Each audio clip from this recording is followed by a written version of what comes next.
जरूरी है कि तुमने अगर विटामिन सी यूज करना है तो तुम उसको बाहर से कहीं से इंपोर्ट करके मंगवाओ और फिर इस्तेमाल करो? लोकल प्रोडक्ट्स पाकिस्तानी इतने अच्छे प्रोडक्ट्स हैं, पाकिस्तानी इतनी अच्छी ब्रांड्स जो प्रॉपर्ली डर्मेटोलॉजिकल टेस्टेड हैं, they are doing so good at their job, तो तुम उनसे ले लेती, इतने पैसे लगाने की क्या जरूरत है? लेकिन लोकल प्रोडक्ट्स इतने अच्छे नहीं होते। नहीं, ऐसी बात नहीं, I don't agree with it, ये गलत है, ये तुम्हारी स्टेटस कॉन्शियस। एक और चीज ये कि I have heard someone saying कि जब आप किसी कंट्री और रीजन में रहते हैं तो आप उसी जगह की प्रोडक्ट्स इस्तेमाल करें क्योंकि वो आपके एनवायरनमेंट के मुताबिक बनाई जाती है। लेकिन तुम लोगों को पता है कि यहाँ पे जो प्रोडक्ट्स होती हैं उनकी प्राइसेस भी बहुत हाई होती हैं, जो कि कंपैरेटिवली जो बाहर वाले उनके बराबर चली जाती हैं। तो फिर मैं बाहर भी क्यों ना प्रोडक्ट्स, ये तुम सोच रही हो, there like so many brands जो एक तो इकोनॉमिकली भी फ्रेंडली हैं और दूसरा है they are doing so good. अब जनरली अगर तुम विटामिन सी के बारे में बात कर रही हो तो मुझे किसी भी ब्रांड का विटामिन सी सूट नहीं करता, लेकिन बहुत सी चीज़ें like hyaluronic acid really works on my self. ठीक है, मेरी स्किन बहुत ज़्यादा अच्छी प्लम्पी,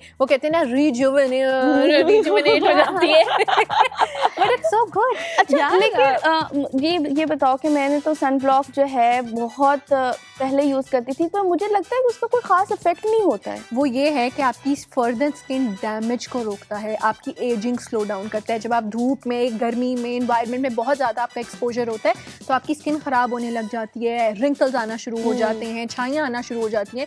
तो ये सनब्लॉक का ज़रूर बड़ा मिथ है कि हाँ आपका सफ़ेदी को नहीं, टैनिंग को रोक देगा। सनब्लॉक आपकी कभी भी टैनिंग नहीं रोकता, लेकिन आपकी स्किन को डैमेज होने से बचाता है। ये दो चीज़ें डिफरेंट हैं। और तुम्हारा मतलब है कि मुझे सनब्लॉक खरीदनी पड़ेगी डेफिनेटली, और मुझे किसी ऐसे बंदे के पास भी जाना पड़ेगा जो मेरी सनब्लॉक से रिलेटेड बहुत सारे सवालों के जवाब दे दे। और अगर लेकिन मेरी बात सुनो, अगेन कमिंग बैक, सनब्लॉक अब अगर मैं परचेज करने जा रही हूँ तो क्या विटामिन सी की तरह मुझे एक महंगा सा सनब्लॉक बाहर से मंगवाना पड़ेगा? यार डिपेंड करता है, यहाँ पे तो तुम्हें थोड़ा बहुत मार्केट रिसर्च भी करनी पड़ेगी ना कि कौन सी पाकिस्तानी ऐसी ब्रांड्स हैं जिनके अंदर बहुत अच्छे अच्छे सनब्लॉक्स भी आ गए हैं, तुम उनको यूज कर सकती हो। क्योंकि आई पर्सनली थिंक कि जहाँ पर आप रहते हैं आपको वहाँ के प्रोडक्ट ज्यादा इस्तेमाल वैसे ये बहुत ये एक पॉइंट है। ये मेकअप के बारे में भी इट्स वेरी फेमस है। हम इंटरनेशनल मेकअप लेते हैं, लेकिन देखो अगर पाकिस्तान में इतनी डिफरेंट और बड़ी बड़ी ब्रांड्स मेकअप बना रही है, वो पाकिस्तानी स्किन के मुताबिक, टेक्सचर के मुताबिक बना रही है और वेदर के मुताबिक। हाँ, हम समझते हैं बड़े बड़े फाउंडेशन बोल रही हूँ, मुझे भी कुछ बोलने का मौका बताइए ना। मैं अभी ये कह रही हूँ, मैं ये कह रही हूँ कि सनब्लॉक जो है वो कितना इफेक्टिव होता है। मुझे तो ये लगता है कि ये सिर्फ हम लोगों ने एक एडिशन ऐड किया हुआ है अपनी लाइफ के अंदर, सिर्फ एक